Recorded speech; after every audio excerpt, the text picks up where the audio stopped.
Hello everyone, आप सभी का स्वागत है CGPSC ABCD के इस यूट्यूब चैनल में। इस वीडियो के अंदर हम छत्तीसगढ़ की जो शिक्षक भर्ती है या फिर व्याख्याता भर्ती है उसकी परीक्षा जो कि इस वर्ष होने वाली है, हम उसके लिए एक कॉन्साइज सिलेबस अर्थात पाठ्यक्रम की और उसके लिए आवश्यक कौन कौन सी पुस्तक सामग्री या फिर बुक लिस्ट होगी उसके बारे में जानेंगे।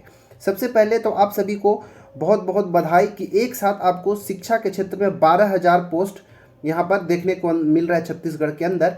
ठीक है, तो ये आपके लिए एक बहुत ही सुनहरा अवसर है। जो अब थोड़ा सा भी मेहनत करेगा, जिसकी तैयारी पहले से थोड़ी की हुई है, वो आसानी से यहाँ से अपने लिए एक पद जो है सेलेक्ट कर सकता है, एक पद वहाँ से चुरा सकता है। ठीक है, तो इस वीडियो के अंदर हम जानेंगे कि कौन कौन सा पाठ्यक्रम है, कौन कौन सा सिलेबस है, उसके लिए अंकों का आवंटन किस प्रकार किया गया है। ठीक है, उसके लिए कौन कौन से बुक लिस्ट हो सकते हैं जहां से इसके लिए पढ़ाई की जा सकती है और क्या एक प्रॉपर स्ट्रेटजी होना चाहिए। ठीक है, ताकि कम से कम समय में हम ज़्यादा से ज़्यादा सिलेबस को कवर करें। ठीक है, ताकि हम एग्ज़ाम्स में ज़्यादा से ज़्यादा स्कोर करें। ठीक है, किसी भी एग्ज़ाम्स के लिए केवल पढ़ना ही इम्पॉर्टेंट नहीं होता है, उसमें हमको क्या छोड़ना है ताकि हम एग्ज़ाम क्वालिफाई कर जाए, ये भी बहुत ज़्यादा इम्पॉर्टेंट है। तो इस वीडियो के अंदर मैं वही स्ट्रेटजी बताने वाला हूँ ताकि आप कम से कम समय में कैसे एक प्रॉपर मार्क्स ला करके आप एक पद जो है अपना सेव कर सकते हैं। ठीक है, चलिए हम वीडियो की शुरुआत करते हैं। ठीक है, हाँ ये देखिए, ये जो है हमारा जो सिलेबस है, ठीक है, उस सिलेबस को मैं यहाँ पे टेबुलर फॉर्म में आपके लिए अरेंज करके लाया हूँ ताकि आपको यहाँ से समझना बहुत ज़्यादा आसान है। क्योंकि जब आप तैयारी करेंगे तो आप शिक्षक भर्ती और व्याख्याता भर्ती ये दोनों के लिए अलग अलग से तैयारी नहीं करना है। तो हमको कॉमन पार्ट को खोज के रखना है कि किसकी तैयारी हम एक बार पढ़ लें कि वो सारे एग्जाम्स के लिए हमारा काम बन जाएगा। ठीक है, अगर आप अपनी तैयारी बहुत पहले से करके रखे हैं तब तो और सोने पे सुहागा है। ठीक है, क्योंकि आपका ज़्यादातर चीज़ जो है तैयारी हो चुका है और ऑलरेडी अगर आप पहले से CGPSC या CG व्यापम की तैयारी कर रहे हैं तो कुछ ऐसे पार्ट्स हैं जो आप पहले से तैयार करके रखे हैं जिसके लिए आपको बहुत कम मेहनत करना पड़ेगा। ठीक है, तो इस टेबल के माध्यम से हम समझेंगे कि ये जो हमारा सिलेबस है शिक्षक और व्याख्याता भर्ती के लिए उसमें कौन कौन सा चीज़ कॉमन है और कौन कौन सा चीज़ जो है अनकॉमन है, ताकि हमारे लिए इसकी जो तैयारी है बहुत ही एक ईजी हो जाए। ठीक है, तो चलिए हम सबसे पहले देखते हैं कि कॉमन पार्ट क्या है। ठीक है, जब मैं ये सिलेबस को इसका जो अंकों का आवंटन को अगर मैं समझा दूंगा उसके बाद मैं ये बताऊंगा कि ये सारे चीज़ को आपको कौन कौन से बुक से पढ़ना है।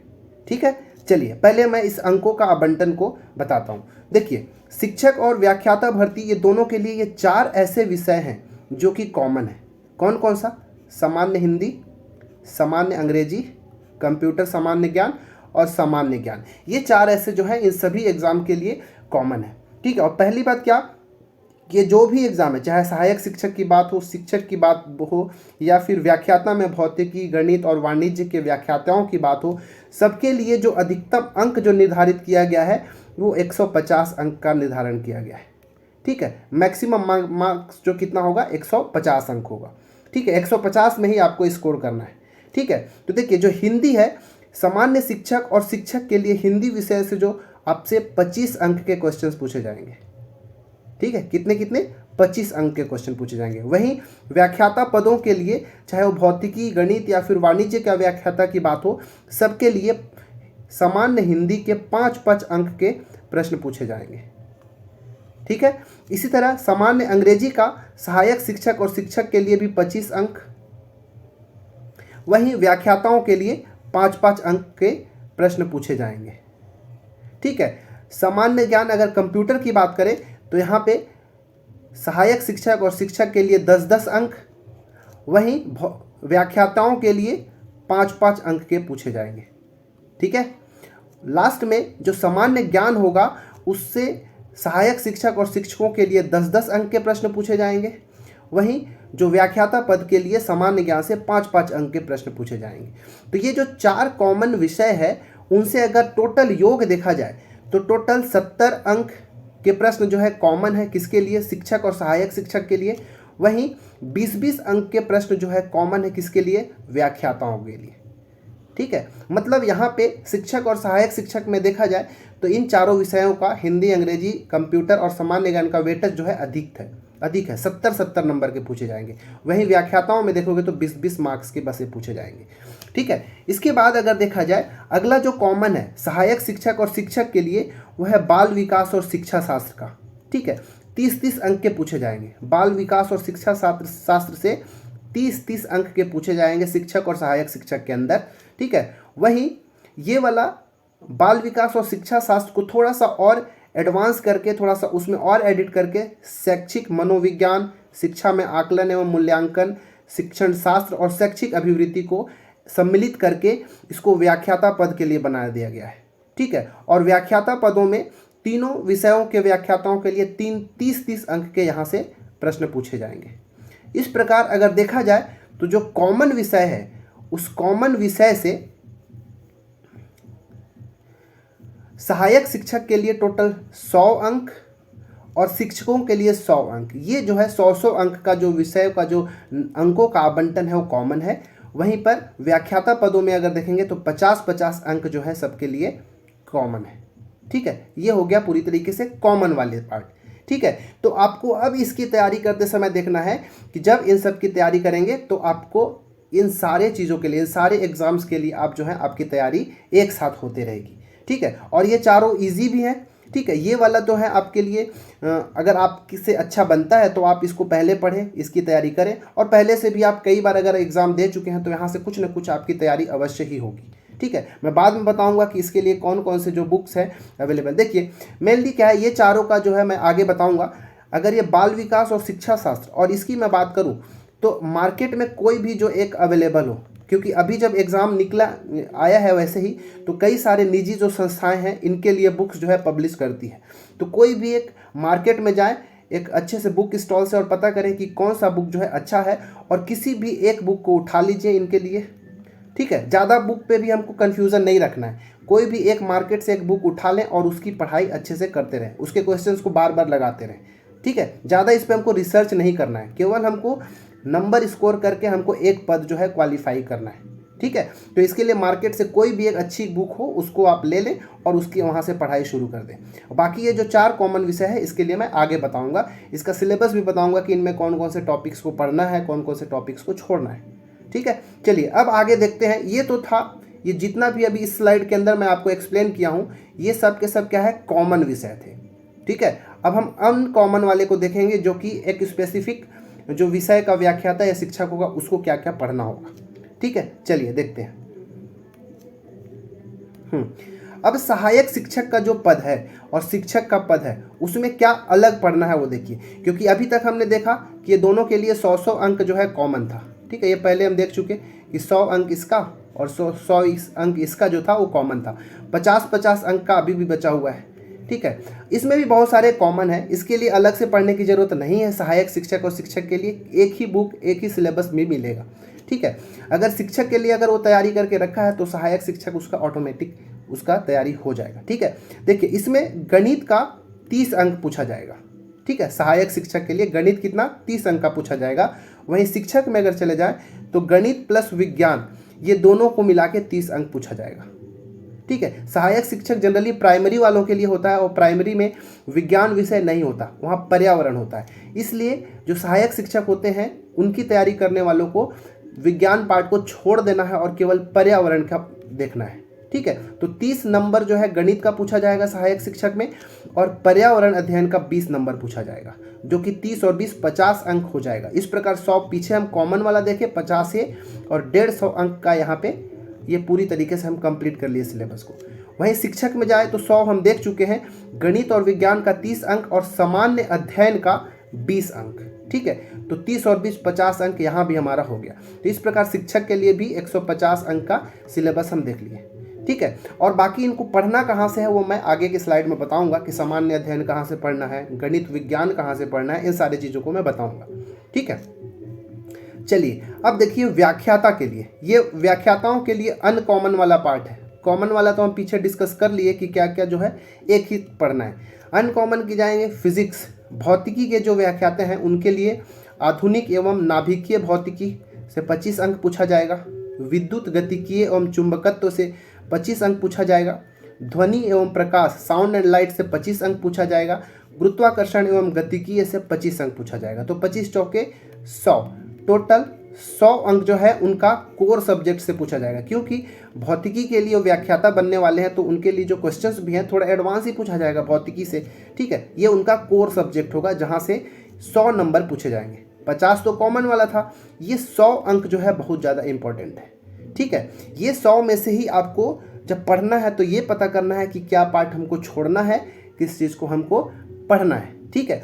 ये जो अब इसके लिए मैं बुक बताता हूँ, इसके लिए कुछ आप अलग से मार्केट में तो बुक कोई ना कोई जो निजी संस्था है वो तो निकाल ही देगी, परंतु मैं आपको ये यहाँ से ये सजेस्ट करना चाहूँगा कि जो 11th और 12th का बुक है, ठीक है, 11th 12th का जो फिजिक्स का बुक है उसको आप उठाएं, चाहे वो सीजी बोर्ड का हो, ठीक है, सीजी बोर्ड का हो या फिर सीबीएसई बोर्ड का हो, एनसीईआरटी हो, वो उठाएं और वहाँ से आप पढ़ना शुरू करें इसको। इसमें भी हमको केवल वही पार्ट को पढ़ना है, ठीक है। अगर आपका अच्छे से भौतिकी आता है, अगर फिजिक्स आपका अच्छा है तो आप ज़्यादा से ज़्यादा कवर करने की कोशिश करें, परंतु इसमें भी पहले ऐसे टॉपिक्स को सेलेक्ट करना है जहाँ से क्वेश्चन जो है आसानी से बनाए जा सके, ठीक है ना। समझ में आ रहा है क्या मैं बोल रहा हूँ? केवल वैसे ही टॉपिक को पहले फोकस करें जिसको हम आसानी से पढ़ सकें, कंप्लीट कर सकें, और वहाँ से अगर क्वेश्चन आए तो छूटना नहीं चाहिए, ठीक है। तो यहाँ से जो मैं बुक लिस्ट इसके लिए बताऊँगा कहाँ से, 11 12 का जो बुक होता है फिजिक्स का, ठीक है, चाहे वो सीजी बोर्ड का हो या फिर सीबीएसई बोर्ड का, उसको पढ़ना शुरू करें, उसके क्वेश्चंस को लगाना शुरू करें, ठीक है। गणित के जो व्याख्याता पद के लिए है, ठीक है, उसके लिए देखिए क्या क्या, अलजेब्रा, बीजगणित, अनुक्रम श्रेणी, ठीक है, प्रोग्रेशन, और जो सीरीज होता है वहाँ से क्रमचय संचय, इससे 20 अंक के प्रश्न पूछे जाएंगे। त्रिकोणमिति, ट्रिगो से या फिर ट्रिग्नोमेट्री से 20 अंक के सवाल पूछे जाएंगे। ज्यामिति और कोऑर्डिनेट ज्यामिति होता है, उससे 20 अंक के सवाल पूछे जाएंगे। सांख्यिकी, स्टैटिस्टिक्स, प्रायिकता, प्रोबेबिलिटी, और रैखिक प्रोग्रामन मतलब लीनियर इक्वेशन से 20 प्रश्न पूछे जाए, मतलब 20 अंक के क्वेश्चन पूछे जाएंगे, ठीक है। और लास्ट में अवकलन और समाकलन से 20 अंक के सवाल पूछे जाएंगे। तो इस प्रकार 20 पंचे 100 अंक यहाँ भी हो गया, 50 जो है कॉमन था, 100 जो है इसका कोर सब्जेक्ट से हो गया, ठीक है। और फिर से मैं यहाँ पे सजेस्ट करूंगा इसके लिए बुक क्या होगा, 11th 12th, ठीक है। 11th 12th की जो बुक है मैं तो सीजी बोर्ड ही फोकस करूंगा, ठीक है। सीजी बोर्ड की जो 11th 12th की बुक है उसी से आप पढ़ें, ठीक है। सीबीएसई से भी आप कंफ्यूजन ना हो, जो पहले सीबीएसई बोर्ड के जो एस्पिरेंट्स होंगे वो यहाँ से पढ़ सकते हैं, परंतु जो सीजी बोर्ड के जो एस्पिरेंट्स हैं वो सीजी बोर्ड का जो 11th 12th का बुक है उसी से पढ़ें, ठीक है।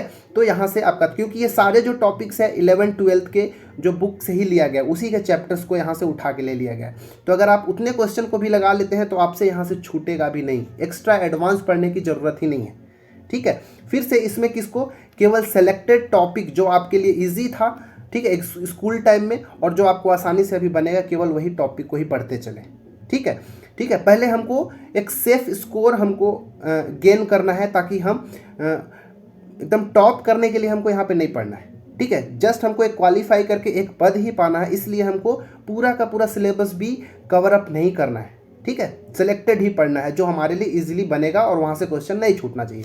और फाइनली जो वाणिज्य के व्याख्याता पद के लिए होगा, उनके लिए 50 अंक का तो पीछे कॉमन वाला हम देख ही लिए हैं, ये 100 अंक केवल मात्र इन 3 विषयों से पूछा जाएगा। एक होगा लेखा शास्त्र से 35 क्वेश्चन, मतलब 35 अंक, व्यवसाय अध्ययन से 35 अंक, और अर्थशास्त्र से 30 अंक, 35 35 70 और 30 100 अंक, ये 100 अंक यहाँ से हो गया।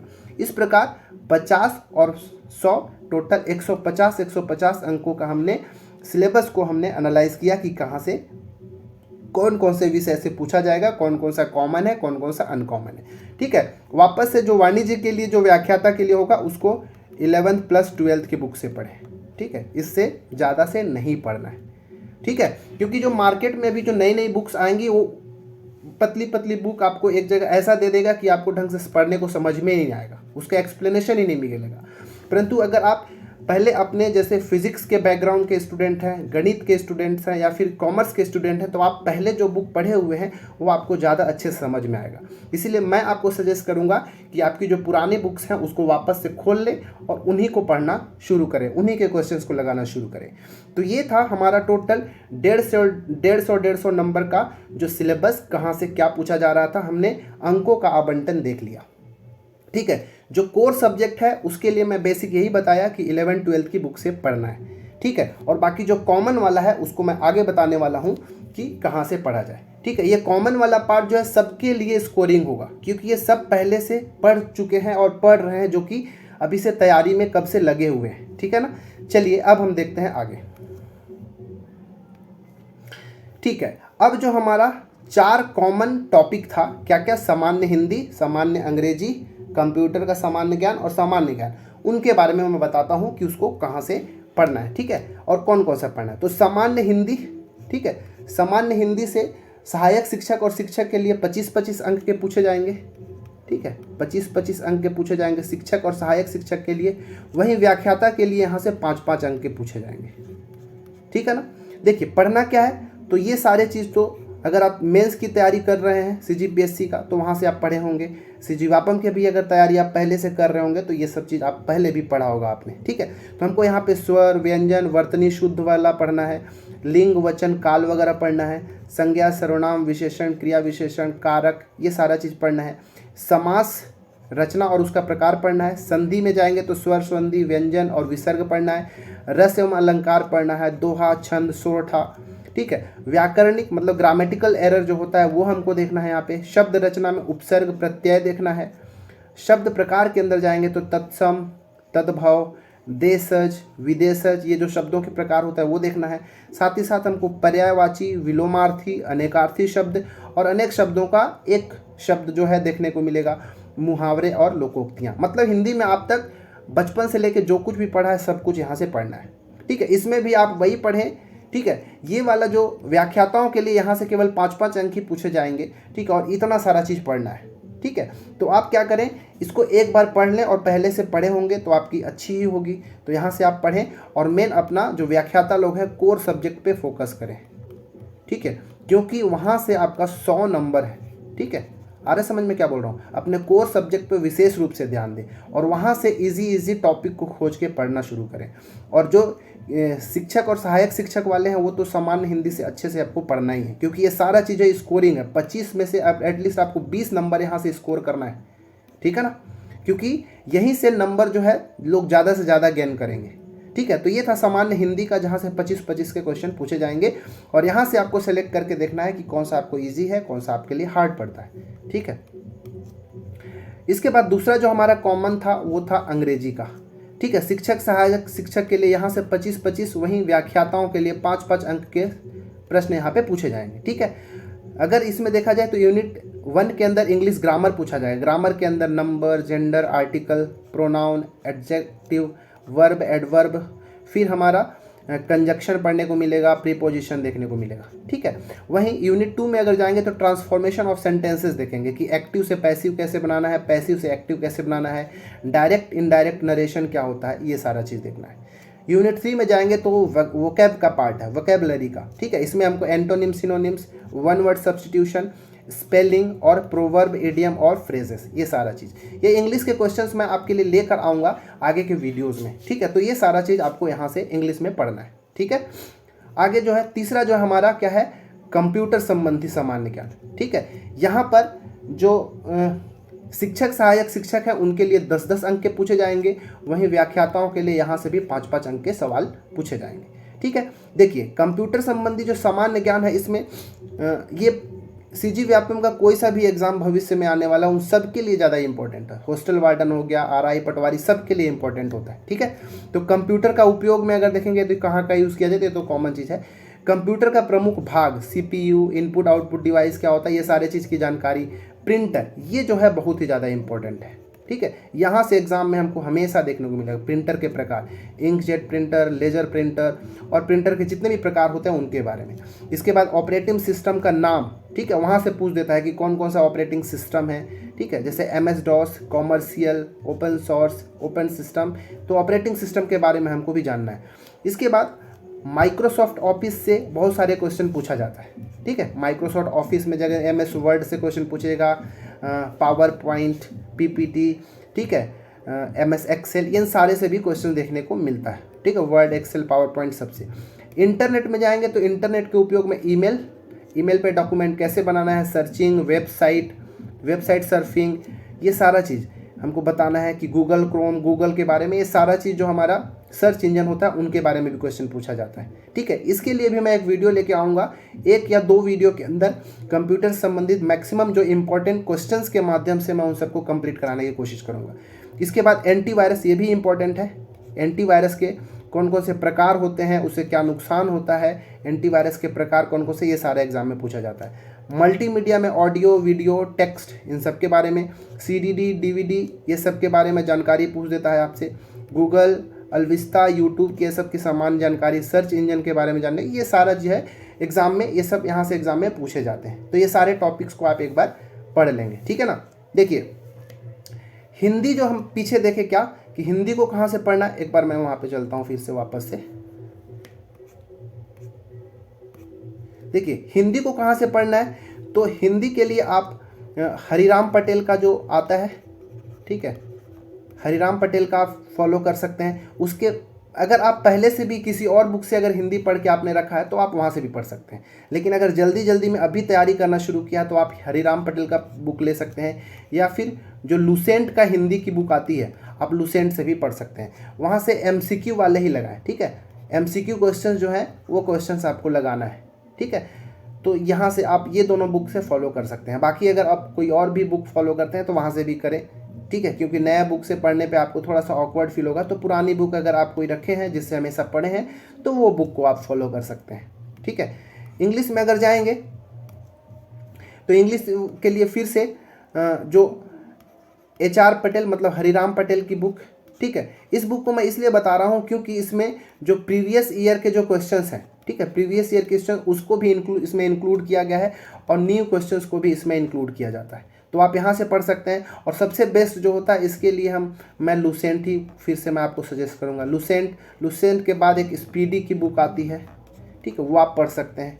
ठीक है, तो ये सब इम्पोर्टेंट। और बाकी जो SSC वगैरह की तैयारी करते हैं उन सब के लिए तो एक से एक बुक मार्केट में अवेलेबल है, लेकिन इतनी जल्दी अगर एग्ज़ाम होगी तो उसको तैयारी करना मुश्किल हो जाएगा। इसलिए मैं स्पीडी या फिर सबसे बेस्ट होगा व्यापम के एग्ज़ाम के लिए क्या कि HR पटेल की बुक उठाओ, उसमें प्रीवियस ईयर के क्वेश्चंस भी मिल जाएंगे, नए क्वेश्चंस भी मिल जाएंगे, तो वहाँ पे आप लगा सकते हैं।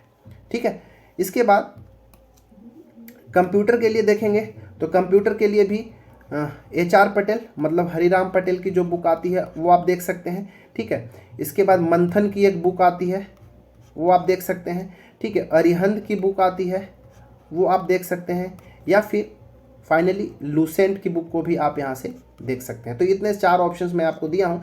HR पटेल को इसलिए सजेस्ट करता हूँ क्योंकि उसमें आपको प्रीवियस है CG व्यापम का जो प्रीवियस ईयर क्वेश्चन है वो भी इसमें देखने को मिल जाएगा। ठीक है, बाकी वो सारे क्वेश्चन तो इन सारे बुक्स में भी मिल जाएगा, लेकिन आप इन सब में देख लें किसके साथ ज़्यादा आप कंफर्टेबल हैं, उसी बुक को आप फॉलो करें। ठीक है ना। चलिए आगे जो है सामान्य ज्ञान। ठीक है, सामान्य ज्ञान, इस सामान्य ज्ञान के अंदर हमको क्या पढ़ना है, भारतीय राजनीतिक व्यवस्था और संविधान, मतलब आपको पढ़ना है यहाँ पे कॉन्स्टिट्यूशन। ठीक है, कॉन्स्टी पढ़ना है या फिर कह लीजिए कि पॉलिटी पढ़ना है। अब इसके लिए मैं आपको लक्ष्मीकांत तो बोलूँगा नहीं क्योंकि बहुत ज़्यादा हो जाएगा। आपके लिए यही बेस्ट होगा कि आप कोई सी भी एक पतली सी बुक उठाएं।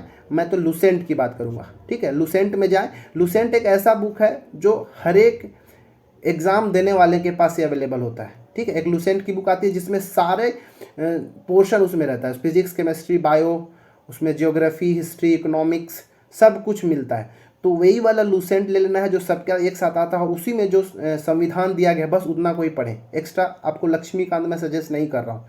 ठीक है, बाकी जो हमारे राज्य के अंदर भी निजी संस्थाएं हैं उनके द्वारा भी कई सारे बुक्स जो है मार्केट में अवेलेबल है, तो आप वहाँ से भी पढ़ सकते हैं। ठीक है, इसके बाद भारतीय इतिहास, ठीक है, राष्ट्रीय आंदोलन, ये सब आप कहाँ से पढ़ें। मैं जब अब पर्सनली मैं कहाँ से पढ़ता हूँ तो लुसेंट की बुक से। ठीक है, ये लुसेंट की बुक जो है इसमें जितना भी दिया हुआ है सब पर्याप्त है। ठीक है, आपको क्विक रिवीजन के तौर पर भी इस बुक का बहुत अच्छे तरीके से यूज़ कर सकते हैं। ये सारा टॉपिक जो है आपको लुसेंट के अंदर देखने को मिल जाएगा।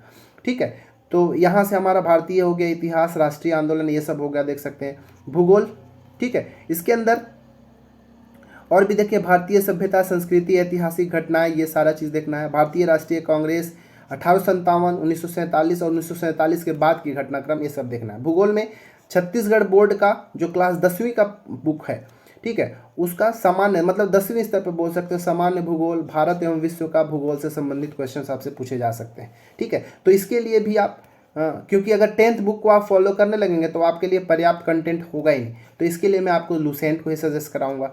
भारतीय अर्थव्यवस्था इकोनॉमिक्स के लिए भी आप लूसेंट ही पढ़ लें, इतना जो है आपके लिए पर्याप्त होगा। 5वें नंबर पे सामान्य विज्ञान में 10वीं बेसिस पे जो भौतिकी, रसायन और जो जीव विज्ञान होता है वो पढ़ लें, तो इसके लिए भी आपको लूसेंट ही सजेस्ट करूँगा। ठीक है, ये सामान्य ज्ञान वाला पोर्शन जो है, ये जो कुछ भी सिलेबस आपको यहाँ पे देखने को मिल रहा है, ठीक है, वो सब आपको लूसेंट से पढ़ना है। ठीक है, और ये 6वें नंबर पे आप जाएंगे तो छत्तीसगढ़ की सामान्य जानकारी होगा, जो कि छत्तीसगढ़ का इतिहास, भूगोल, राजनीतिक, अर्थव्यवस्था, पुरस्कार, सम्मान, परंपराएं, लोकगीत, जनजाति, ये सारा चीज़ आपको कहाँ से पढ़ना है? हरिराम पटेल की बुक से पढ़ना है। ठीक है, ये हो गया हम हरिराम पटेल की बुक से। ठीक है, तो अब देखिए, ये हमारा जो अभी तक हमने सारा जो भी सिलेबस था, जो कॉमन सिलेबस है उसके बारे में देख लिया। अनकॉमन पार्ट था उसको कहाँ से पढ़ना उसके बारे में मैंने बताया। ठीक है, अब थोड़ा सा हम स्ट्रेटजी की बात कर लें कि आखिर किस प्रकार से हमको पढ़ना चाहिए। ठीक है, इसमें हमने बुक की नाम भी मैंने कई सारा बताया। ठीक है, देखिए पहली चीज़ तो क्या कि हमको पूरा नहीं पढ़ना है। क्या बोल रहा हूँ कि पूरा नहीं पढ़ना है। जो हम नहीं जानते हैं उसके पीछे हमारा टाइम नहीं खपाना है, क्योंकि पूरा पढ़ने के चक्कर में जो हम जानते हैं वो भी हमसे नहीं बनेगा। ठीक है, मतलब क्या, हमारा स्ट्रेटजी के तौर पे हमारा क्या रहेगा कि हमको सेलेक्टिव पढ़ना है। ठीक है, सेलेक्टिव ही पढ़ना है। सेलेक्टिव में क्या क्या, जो हमारे लिए इजी है, जो स्कूल टाइम में हमारे से अच्छे से बनता था और जिसके लिए बहुत कम समय लगेगा हमारे रिवीजन के लिए। ठीक है, हार्ड वालों को हमको स्किप करते जाना है। तो सेलेक्टिव के अंदर हमको इजी पोर्शन खोजना है, शॉर्ट टाइम हमको जिसमें लगे उसको खोजना है, और जो ज़्यादा से ज़्यादा हमको स्कोर दे। ठीक है, ऐसे पॉइंट्स को खोजना है। हार्ड वाले जो टॉपिक्स हैं उसको हमको छोड़ देना है। ठीक है, क्योंकि ये जो हार्ड वाले हैं सबके लिए हार्ड ही होगा जनरली। ठीक है, तो ये वाले पार्ट को आपको स्किप करना है। ठीक है, और जो हमको सेलेक्ट क्या करना है, जो इजी है, जो आसानी से हमारे लिए बन सकता है। ठीक है, आ रहा समझ में क्या बोल रहा हूँ। और पहला चीज़ क्या कि पूरा नहीं पढ़ना, क्योंकि पूरा पढ़ के हमको कोई रिसर्च नहीं करना है। ठीक है, हमको पढ़ना उतना ही है जिससे हम क्या करें, क्वालिफाई हो जाएं। देखिए अभी तक मेरा अनुभव यही कहा है कि सीजी व्यापम, क्योंकि ये जो भी एग्ज़ाम कौन ले रहा है, सीजी व्यापम ले रहा है। सीजी व्यापम में अभी भी जितना भी एग्ज़ाम हुआ है वो लगभग 150 नंबर का होता है, और 150 का 70% मार्क्स ही आपका अगर ले आते हैं तो चांस 99% चांस होता है कि आप क्वालिफाई कर जाएंगे।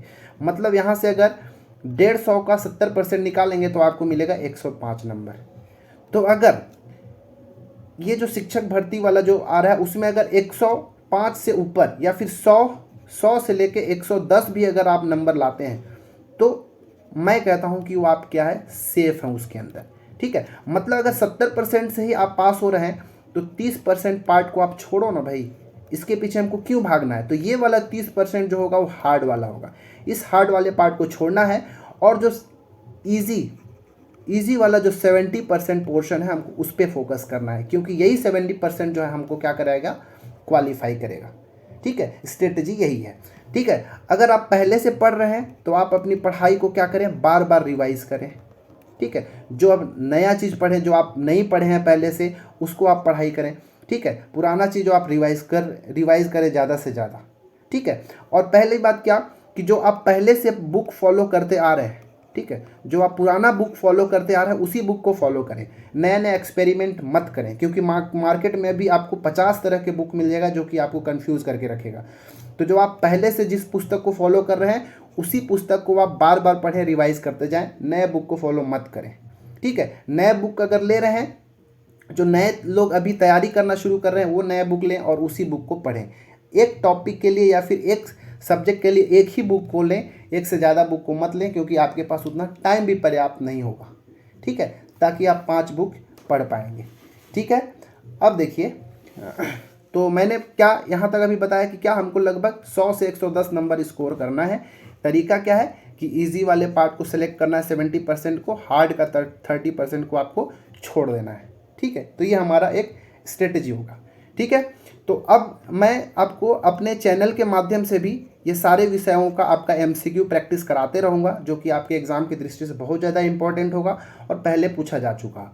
तो जो भी एग्ज़ाम में पूछा गया क्वेश्चन है या फिर जो भी मैं PDF के माध्यम से आपको MCQ यूट्यूब पे कराऊँगा, उसका अगर आपको PDF चाहिए, ठीक है, अगर आपको PDF चाहिए होगा तो मेरा आप टेलीग्राम जो चैनल है उसको ज्वाइन कर सकते हैं। टेलीग्राम में आप जाके सर्च करें CGPSC ABCD, ठीक है, और उससे जाके आप ज्वाइन कर लें तो आपको मैं अपने वीडियोस का PDF वहाँ पे प्रोवाइड करा दूंगा, ठीक है। और आप अपनी तैयारी को कंटिन्यू बनाए रखें। आपका एक एक जो पल है, एक एक क्षण जो है बहुत ही ज़्यादा इंपॉर्टेंट होने वाला है। और ऐसा सुनहरा अवसर मुझे लगता नहीं कि भविष्य में आपको मिलेगा कि आप 12,000 शिक्षक की भर्ती या फिर उससे अधिक शिक्षक की भर्ती एक साथ आपको देखने को मिलेगा। इस वीडियो में बस इतना ही। अब मिलते हैं अगले वीडियो में। वीडियो अगर अच्छा लगता है तो लाइक करें, सब्सक्राइब करें, दोस्तों के साथ शेयर अवश्य करें। मिलते हैं अगले वीडियो में, तब तक के लिए धन्यवाद।